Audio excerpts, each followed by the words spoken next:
করব, আগে থেকে চিন্তা ভাবনা করে তারপর করব। এতে কতটুকু ভালো আছে আমার, কতটুকু খারাপ আছে আমার, তবে সেই কাজে হাত দেবো, সেই কাজে অগ্রসর হব। আচ্ছা, এতে এই কথাটুকু বললে কতটা খারাপ আছে, মানুষ নিরুৎসাহিত হয়ে যাক এমন কথা নিশ্চয়ই বলা উচিত নয়। উৎসাহিত হোক, সে সেই বিষয়ে অগ্রসর হোক, আমি কথাটা সেই রকম ভাবেই বলবো। তার মানে স্থান কাল পাত্র বিচার করে বিবেচনা করে আমি বলবো। এই হলো ব্যাপারটা, বিচার।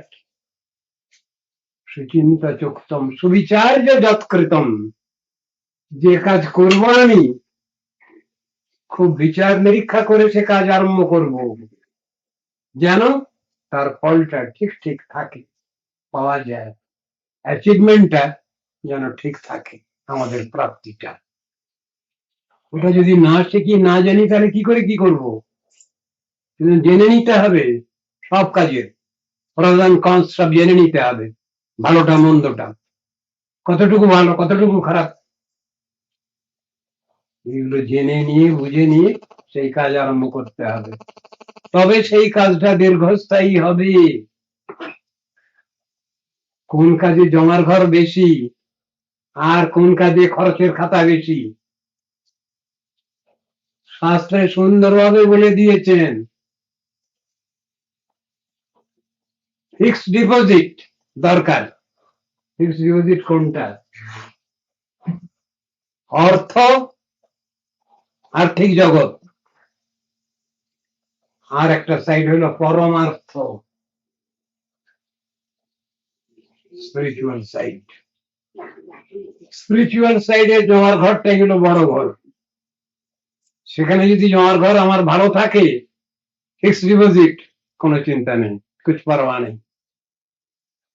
কথাটাও বলছেন তো, শাস্ত্রে বুঝানো আছে, ওরে কিছু জমা করে যা, কিছু জমা করে যা। সমাজে যারা বৃদ্ধ বৃদ্ধা আছেন তারা বলছেন ততদিন ব্যক্তিগণকে, ওরে কিছু পাবের কই সম্বল কর,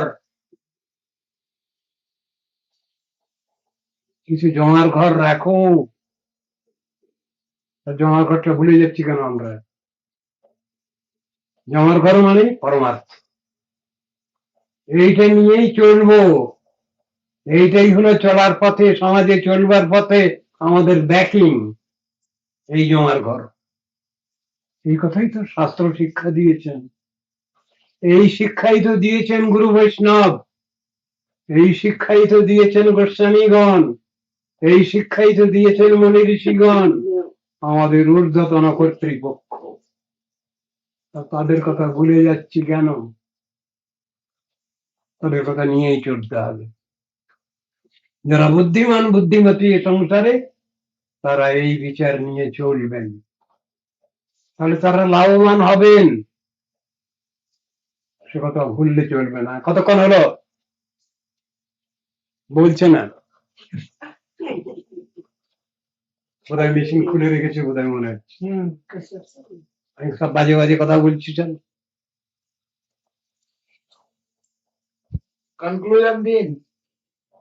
তুমি কিছু প্রশ্ন টশ্ন করো, তুমি ছিল না বলে কেউ প্রশ্ন করেনি। না, থোড়ি মিথ্যা কথা বললাম, একজনে করেছে। ছোট মা করেছে প্রথম প্রশ্ন, তারপরে একটা প্রশ্ন হয়েছে আবার, সেই প্রশ্নের উত্তর দিচ্ছিলাম। তো তুমি বসে আছো, একটা প্রশ্ন করো, প্রশ্ন করলে তো উত্তর দেবো, প্রশ্ন না করলে কে দেবে উত্তর? প্রশ্ন না করলে আমি প্যান্টোমাইম প্লে করবো, আমি ভালো প্যান্টোমাইম প্লে জানি, তোমরা জানো না, অবাক অভিনয়। চতুরের শিরোমণি গোবিন্দ আমার, হ্যাঁ, চিৎ জগৎ সৃষ্টি করলেন, হ্যাঁ, জড় জগৎ সৃষ্টি করলেন, জীব জগতের সৃষ্টি করলেন, হ্যাঁ, জীব, হ্যাঁ, জীব সৃষ্টি, হ্যাঁ, এদিকে জড়, এদিকে চিৎ, মধ্যেখানে জীব। যখন তার সৃষ্টি হলো জীবের, সেই অবস্থায় সে শুদ্ধ বুদ্ধ মুক্ত কিনা, এক নম্বর। সেই অবস্থায় সে শুদ্ধ বুদ্ধ মুক্ত কিনা, হ্যাঁ, এক নম্বর প্রশ্ন। হ্যাঁ, নিশ্চয়ই 2 নম্বর প্রশ্ন, অত একসঙ্গে করলে সব হচ্ছে, বলো। না মোটের সঙ্গে আচ্ছা বলো, কানেক্টেড মানে বলো। 2 নম্বর প্রশ্ন, যে যত জীব সৃষ্টি হয়েছিল হ্যাঁ সব একই ক্যাটাগরি হ্যাঁ হলেও হুম আর দুজনেরই এক্সপিরিয়েন্স নাই, চিৎ জগতের ও জড় জগতের। হুম এই অবস্থা এক্সপিরিয়েন্স কারো নাই, কারণ নাই, এই অবস্থায়, লেটেন্ট অবস্থা তো। হ্যাঁ, এই অবস্থায় একদল কেন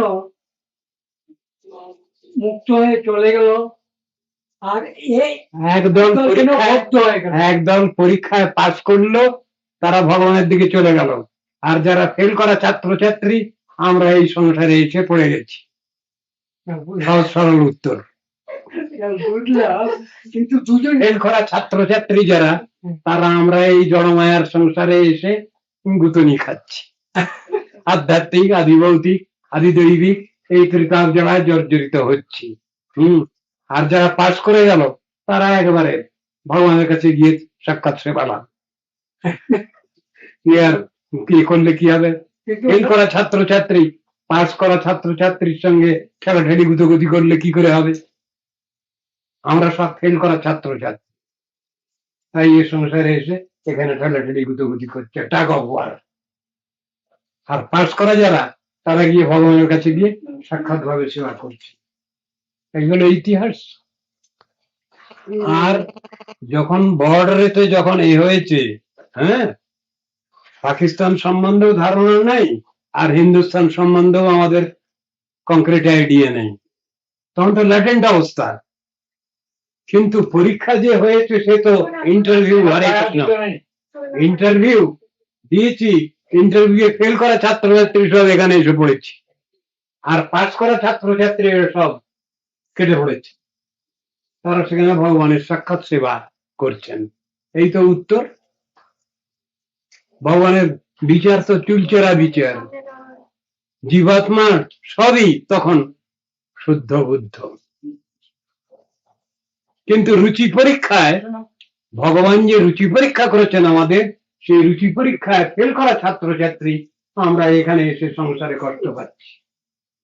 আর পাস করা ছাত্রছাত্রী যারা, তারা সব ভগবানের কাছে সাক্ষাৎ সেবায় নিযুক্ত আছে। গুরুদেব, যতক্ষণ পর্যন্ত জীব লিঙ্গকে সংক্ষেপ মতো উত্তর দিলাম। আবদ্ধ না হচ্ছে, যতক্ষণ পর্যন্ত জীব লিঙ্গ দেহে আবদ্ধ না হচ্ছে, ততক্ষণ পর্যন্ত তার জড় জগতের বাসনা হবে না। আবার ফের বলো। জীব যতক্ষণ পর্যন্ত হ্যাঁ লিঙ্গ দেহেতে আবদ্ধ না হচ্ছে, হ্যাঁ, লিঙ্গ দেহটা হলো বাসনা দেহ, তখন তার কেন স্থূল দেহ মানে জড় শরীর, লিঙ্গ দেহ মানে হলো মন বুদ্ধি অহংকারাত্মক শরীর। তো তখন কেন তার জড়ের দিকে আকৃষ্ট? যখনই সে দেহ পাবে তখনই তো তার জড়ের দিকে আকৃষ্ট হবে, নিয়ম তো। তখন তো সেই জন্যই তো ভক্ত প্রার্থনা করছেন, ভক্ত প্রার্থনা করছেন সেজন্য, ঠাকুর আমাকে আশীর্বাদ করে দাও, আমি যেন আর এই জড়দেহ আর গ্রহণ না করতে হয় আমাকে।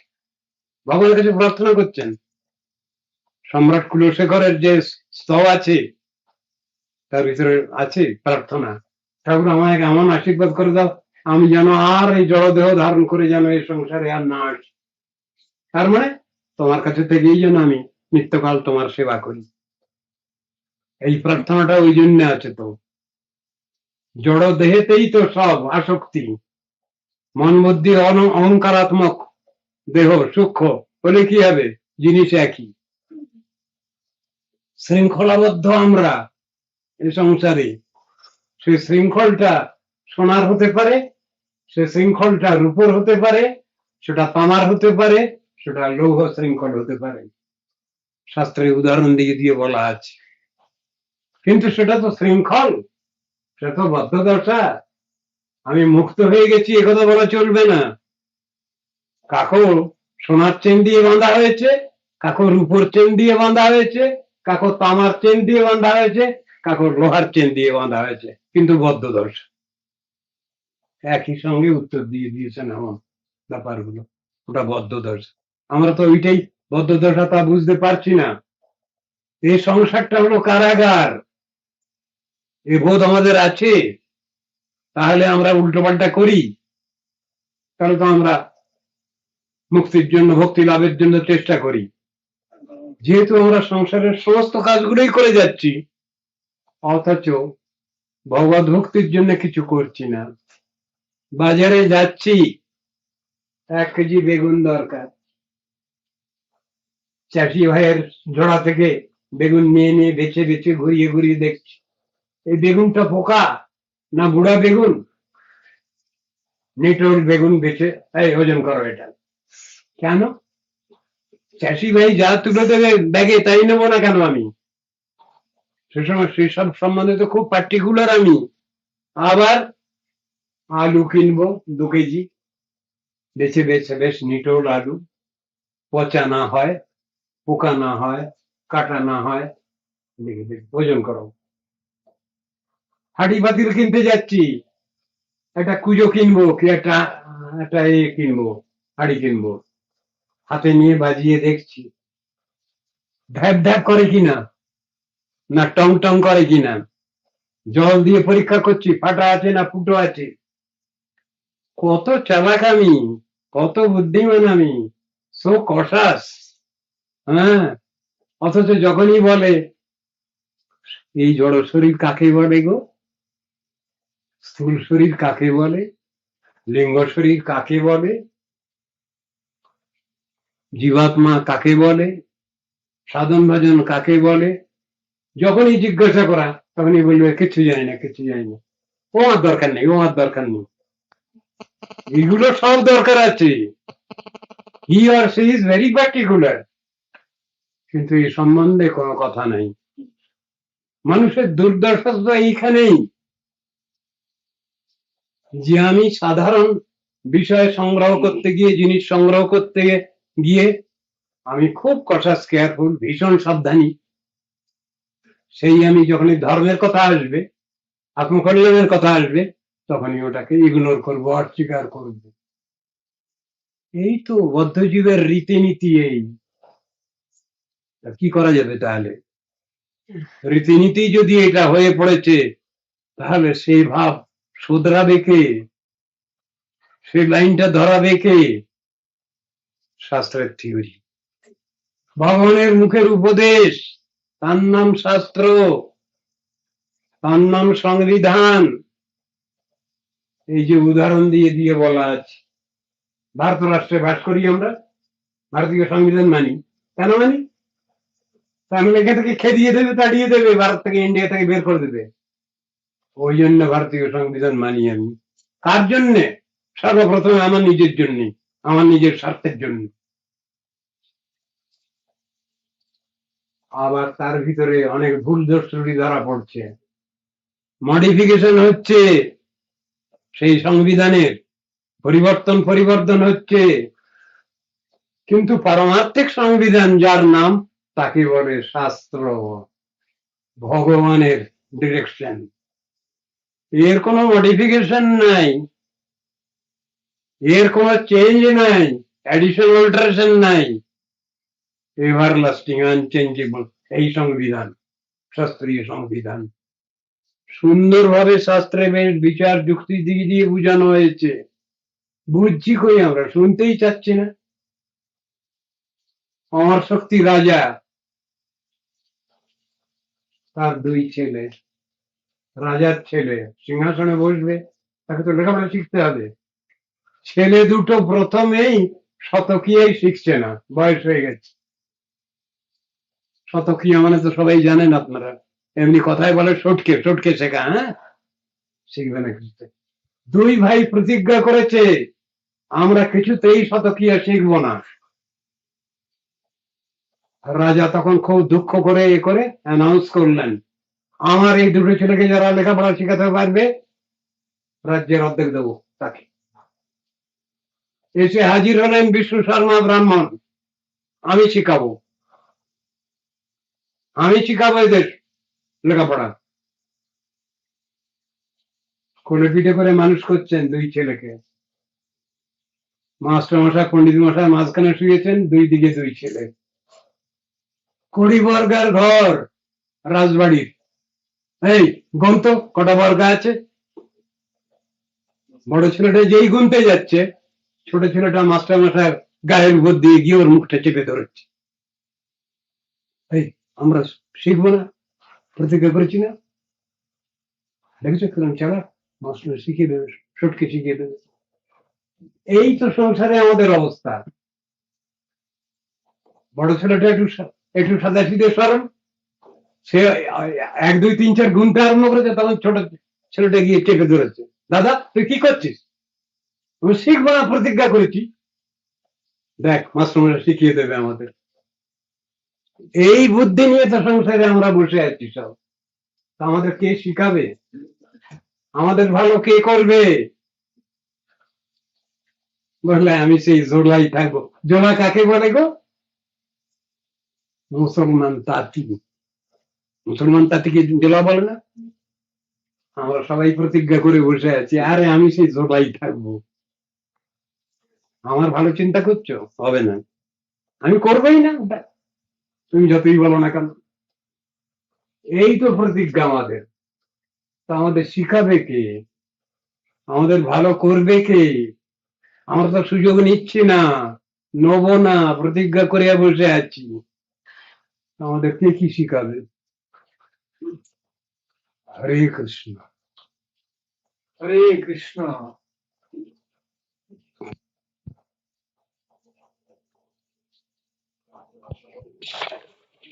আমি মাধব বলছি।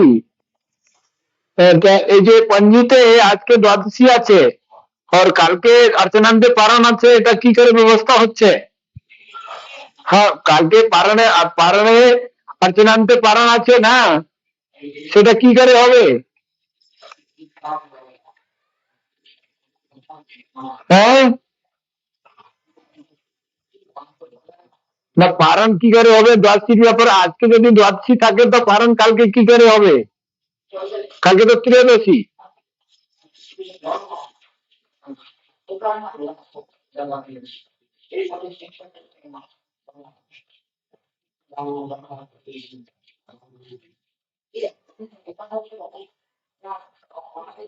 ও হ্যাঁ,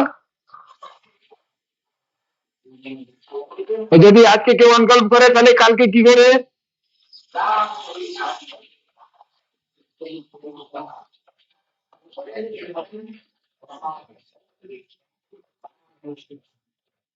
আচ্ছা, প্রত্যেকবার তো এমনি, কালকে তো একাদশী শুদ্ধ ছিল, তো শুদ্ধ একাদশী কেন করা হলো না? হ্যাঁ, কি করে? আপনি তো একাদশী তো ব্রাহ্ম মুহূর্তে এসে যাচ্ছে, তার আগেই তো তো রাত্রি 4টা কিছু লেখা আছে তো।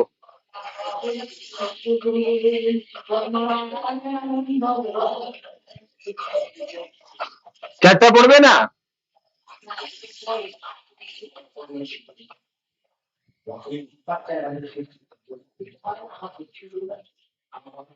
হ্যাঁ হ্যাঁ,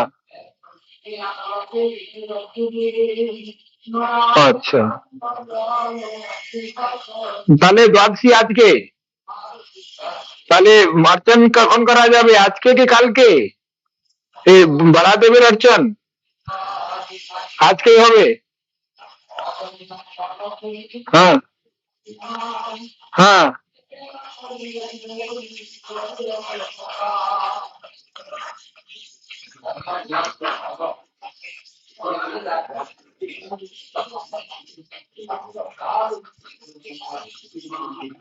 হ্যাঁ,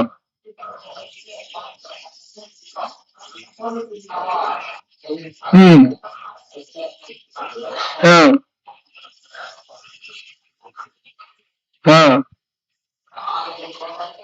অর্চনাও আজকে হবে? তাহলে পঞ্জিকাতে যে লেখা আছে, হুম,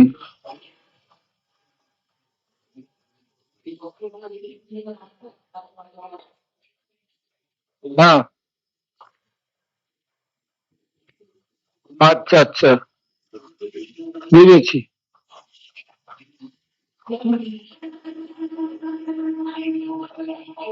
হ্যাঁ, আচ্ছা আচ্ছা,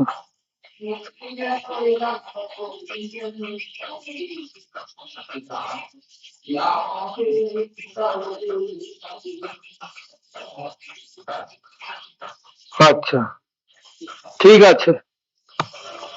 গুরুদেবকে কি লেখা আছে তা জিজ্ঞেস করো। আর্চন কালকে যদি লেখা হয় পারণের অর্চনান্তে পারান অর্চন, তাহলে কালকে অর্চন হয়ে যাচ্ছে, তাহলে আজকে কি করে হয় সেই জন্য জিজ্ঞেস করে নাও।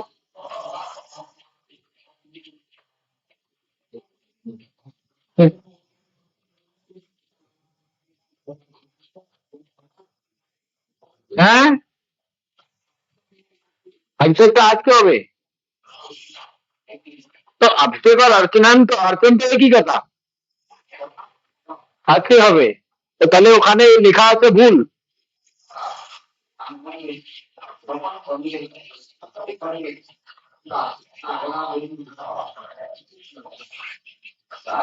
হ্যাঁ, আচ্ছা